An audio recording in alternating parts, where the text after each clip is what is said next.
बहुत दिन पर पुणी थे आम कंटिन्यू करुचे +2 सेकेंड ईयर MIL पद्य विभाग प्रथम पद्य बड़पण कवितारू यही बड़पण कविताटी को आज आम यही वीडियो माध्यम आलोचना करवा। तो बड़पण कवितार कवि होउछंती कविवर राधानाथ राय, जे कि ओडिया आधुनिक कवितार जड़े अग्रणी स्रष्टा भाव में सुपरिचित। से 1848 मसीहा रे केदारपुर बालेश्वर जिले में जन्मग्रहण करथिले। तांकर जो कविता रही बा जो कविता माने रचना करुथिले सेति मध्यरे थिला देशप्रेम, नैतिकता, लोकसेवा और उच्च मानवीय मूल्यबोध उपरे आधारित। तो तांकर कृति गुड़िक मानक मध्यरु केदार गौरी, चिलिका, नंदिकेश्वरी, उषा, पार्वती, दरबार इत्यादि होची प्रमुख।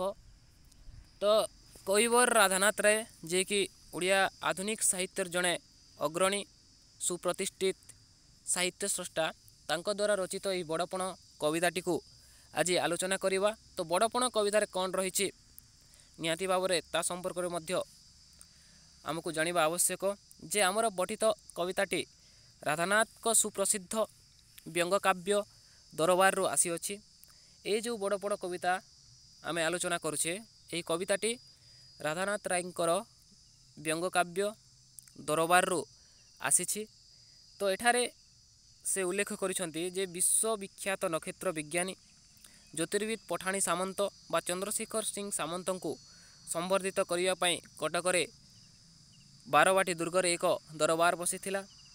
सेही दरबार रे ओडिशार विभिन्न राजा जमीदार माने उपस्थित रहिथिले। सेठारे कवि मध्य उपस्थित रहिछंती एवं से सही समयर राजा राजकर्मी मानकर जो अहंकार को सह्य करि पारि नाहांती एवं सेठारे ही से व्यंगात्मक छलरे यही दरबार कविताटी को पठन करुछंती।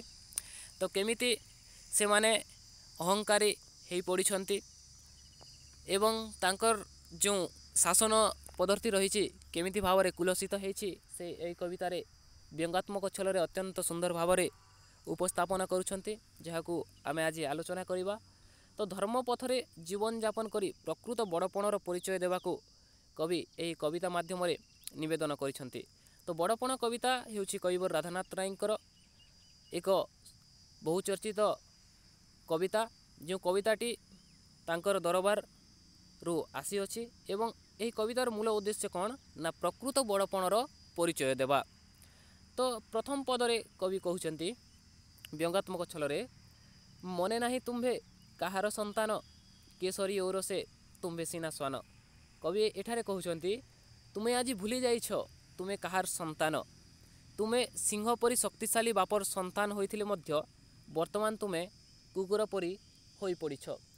तो मने नाही तुम्भे काहारी संतान, तुम्भ जो उपस्थित अछ से समय जो शासकगण सेठारे उपस्थित थिले सेमानंकु कहउछंती आज तुम मानंकु मने नाही तुमे भूली जाइछ जे तुमे हेउछ काहार संतान, केसरी ओरसे तुम्भे सीना स्वान। केसरी कहले सिंह, तो केसरी ओरसे अर्थात सिंह रो ओरसे जन्म नहीं तुमे हेउछ कुकुर बा कुकुर परी होई पड़िछ। स्वान कहले कुकुर।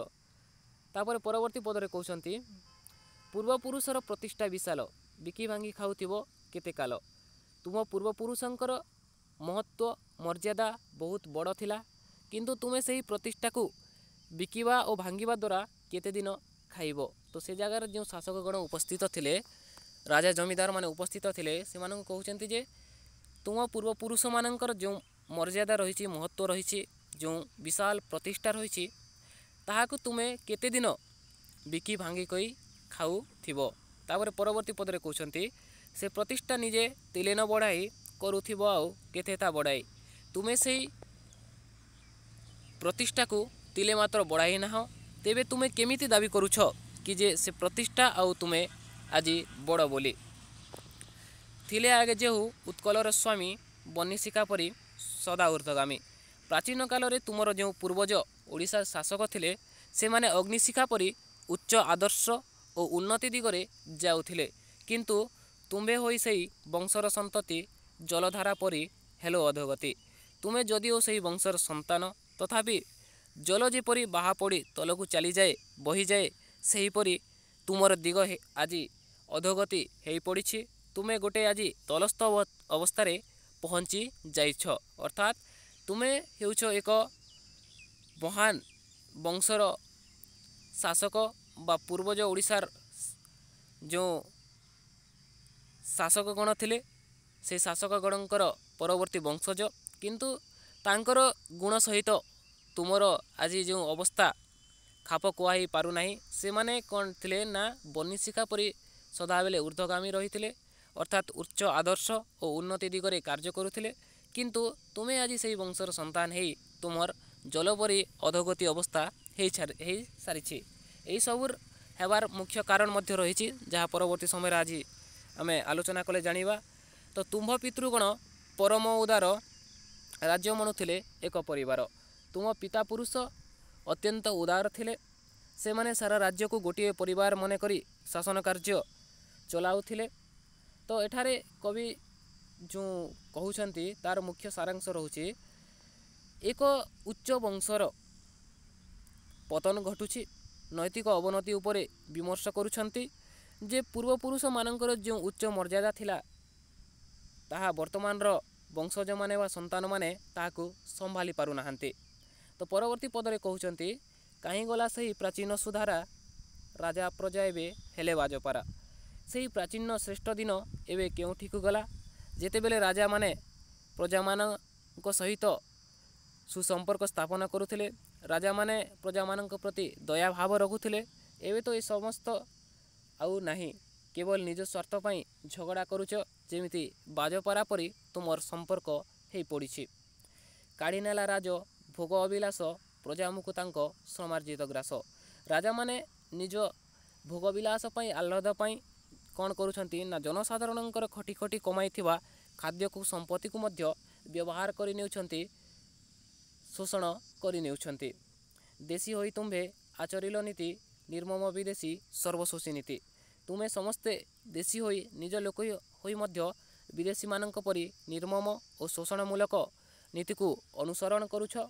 बात्सल्य न बांधी प्रजांकर चित्त विदेशी संगीने कल तांको भित्त। प्रजा मानकर बा प्रजा मानकु स्नेह ममता द्वारा बस करिया पई तुमे केबे हेले मध्य चेष्टा करिनाह, बरं विदेशी जो अस्त्र रही बा संगीन रही, संगीन कहले बंधुक, तो विदेशी मानकर जो अस्त्र रही ताहा द्वारा से मानक तुमे भयभीत करुछ। गंथागर हेला तुम्भर सर्वस्व, सर्वस्व प्रसाद गावी हस्ते अश्व। तुम मानकर सर्वस्व बा सबु किछि हेउछि गंथागर। से माने देशर संपत्ति जहाँ रहुछि गंथागर बा जो संपत्ति गुड़िक प्रासाद गाई हाथी घोड़ा रहुछि सेही सबु को से माने केमिति निज अधीन रे करिवे सेही चिंता ही करुछन्ते। राजधर्म हेला प्रजाधन बुहा, मंत्री हेले खल खंड कान कुहा। पुणी कवि कहउछन्ती जे राजकार्य हेउछि वर्तमान समय रे केमिति प्रजा मानकु धन को लुटिवा। मंत्री माने मध्य बुद्धिहीन खराब दुष्ट लोक हेई पड़िछन्ती। तंडी दुखीरंक अरक्षित रांड, विदेशी की खुआइल कुकुटा अंड। गरीब दुखी असहाय लोक माने जड़े विधवा हो से गरीब दुखी लोक हेउ सेमानकु तुमे एमिति अवस्था रे ठेली देइछ जे से माने भोक उपास रे मध्य रहुछन्ती, किंतु से जगह तुमे कौन करुछ सेमानकर धन को लुंठन करी शोषण करी विदेशी मानकु कुकुड़ा अंडा खुआइबाकु तुमे भूली नाह। कांड ज्ञानहीन कांड पृष्ठहुंडा। पुणी कवि एठारे कहउछन्ती जे समस्त अन्याय और अव्यवस्था प्रति अंध होइथिबा जनसाधारण एक कांड पृष्ठ बा शून्य बुद्धि लोक। तो एठारे आमको मन रखिबाकु हेबो जे कांड ज्ञानहीन काष्ट पृष्ठहुंडा बा कांड पृष्ठहुंडा बोली कवि काहा कहउछन्ती ना से समय जनसाधारण को कहउछन्ती, कारण से माननको जो अन्याय अत्याचार करी तांकर धन संपत्ति श्रमार्जित जो रही अछि संपत्ति ताहाको केमिति से समय शासक माने शोषण करुछन्ती एवं ताहाको अंध परी देखुछन्ती, किछि प्रतिक्रिया देउनाहांती से समय जनसाधारण। तो कवि एटी यही विचार रखिछन्ती जे गत प्रशासन व्यवस्था अनेक उत्तम थिला। वर्तमान राजा माने और शासक माने दयालु नुहंती, न्यायप्रिय नुहंती। से माने देशी हेबा सत्वे विदेशी मिलित भाव में देश और प्रजा को शोषण करुछन्ती। तो कवि एठारे कहउछन्ती तुमर जो पूर्वपुरुष माने थिले से माने जो तांकर प्रशासन बा शासन व्यवस्था थिला सेमानकर शासन व्यवस्था उत्तम थिला। सेमाने राज्य को एक परिवार बोली मन करुथिले एवं प्रजा मानक मध्य मध्य तांकर जो संपर्क रहिथिला अत्यंत सुसंपर्क रहिथिला। किंतु वर्तमान कौन है ना वर्तमान शासक माने दयालु नुहंती कि न्यायप्रिय मध्य नुहंती बरं से माने विदेशी मानक सहित मिली केमिति प्रजा मानक शोषण करुछंती ताहाकू कवि एठारे प्रकाश करुछंती। तो अभिष्ट देवता कल लोभ प्रेत न चेतिल खाई विपद रवेत। मनुष्य तांकर आदर्श देवता को छाड़ी मध्य धन लोभ प्रेत को पूजिबा आरंभ करिछि। विपदर माड़ खाई भी से माने सचेतन हेले नाही। सदा होई पाप द्रविण प्रत्याशी प्रजा मध्य पाप वृद्धि को मनासी। से माने सदा समय रे अन्याय भावे केमिति धन अर्जन करने को सब बेले चेष्टा करुछंती। यह देखि प्रजा माने मध्य पापर आग्रही हो पड़छंती। अर्थात जड़े राज्यर जदि शासक अन्याय अत्याचार भाव रे से केमिति धन अर्जन करिया पई चिंता करुछि ताहेले तार प्रभाव रे मध्य सेही राज्यर प्रजा माने निहाती भाव रे प्रभावित हेबा स्वाभाविक। तो प्रजा माने मध्य कौन हो पड़छंती ना से माने मध्य पाप प्रति आग्रही हो पड़छंती तुमर एपरी शासन व्यवस्था को देखि। रही थाओ टाकी करी जरिमाना धने पुराइबा लागी मालखाना। तुम्हें माने बा राजा माने से समय प्रजा मानक उपरे जगी रही थांती जे केमिति तांकु जरिमाना करा जिवो एवं जहा द्वारा से मानकु लुंठन करी शोषण करी तांकर मालखाना बा राज्यर जो धन रखिबा गृह रही ताहाको केमिति परिपूर्ण करा जिवो। धनर लालसा जाग्रत स्वप्ने धन बिनु नाही आन चिंता मने। मनुष्य जाग्रत अवस्था किंबा स्वप्न रे मध्य धन नहीं अंतकरण रे लालसा रखे धन छाड़ी किछि चिंता मनरे नहीं। तो सही पर ठीक से समय शासक माने कौन करुछंती ना जाग्रत अवस्था रे बा स्वप्न रे मध्य केवल धनर चिंता करुछंती। धनर साफल्य सुबेय केवल यक्ष प्राय ताकू जगी क्यों फल। तो कवि एठारे कहउछंती जे धनर साफल्य सुबेय केवल अर्थात जो धन तुमे संचय करिछ ताहार साफल्य बा सफल केतेबेले हेबो जेतेबेले सेही धनर सुबेय करिवो सठिक दिगरे ताहाकू उपयोग करिवो। किंतु धन थिले जदि ठीक भाव में व्यय न हुए तेबे सेथिरे लाभ कौन बोली सेठारे कवि प्रश्न पचारुछंती सेही समयर शासक मानंकु राजकर्मचारी मानंकु सेठारे उपस्थित थिबा जो जमीदार मानंकु। पुणी अन्य पदरे कहउछंती मंचे केते आसी केते गले भाई किए नहीं गले कि धन मुंडाई। एई विश्वर मंचरे अनेक लोक आसीछंती अनेक जाइछंती किंतु किए केउ धन संगे नहीं पारिछि कि केही मध्य नहीं पारि नाहांते। पड़ी तो रहिले पछे हाथी घोड़ा पड़ी तो रहिला सुना रूपा तोड़ा पड़ी तो रहिला रतने भास्वर कुबेर भंडार समगंथा घर। मनीष मरिया परे तांकर संपत्ति से हाथी घोड़ा सुना रूपा जहाँ भी हो सबू एठी रही जाए। गंथाघर अर्थात कुबेरंकर धन भंडार परे धन थिले मध्य मनीष तार मृत्यु परे शून्य हस्तर ही जाई थाए। जिणीवाको आउ नाही धरा खंड बोली कले जेहु अश्रुसिक्त गंड मला बेले विश्व विजयी स्कंदर कि कहूथिले ता चित्ते थरे धर। एठारे कवि मने पकाई देउछंती जे मृत्यु समय रे विश्व विजयी योद्धा स्कंदर कहले अलेक्जेंडर कहिथिले जे धरारे आउ किछि जीतिबाकू नाही तांकर आखिरे से समय अश्रु थिला। से सेतेबेले विश्व विजयी थिले किंतु तांकर आखिरे लुह बहुथिला एवं से उदाहरण दे कहउछंती जे बोइले प्राण गले पिंड छाड़ी नेब जेबे मते कोकेरे काढ़ी देइथिबो तही मोसब सुआई बेनी पासे बेनी करकू झुलाई।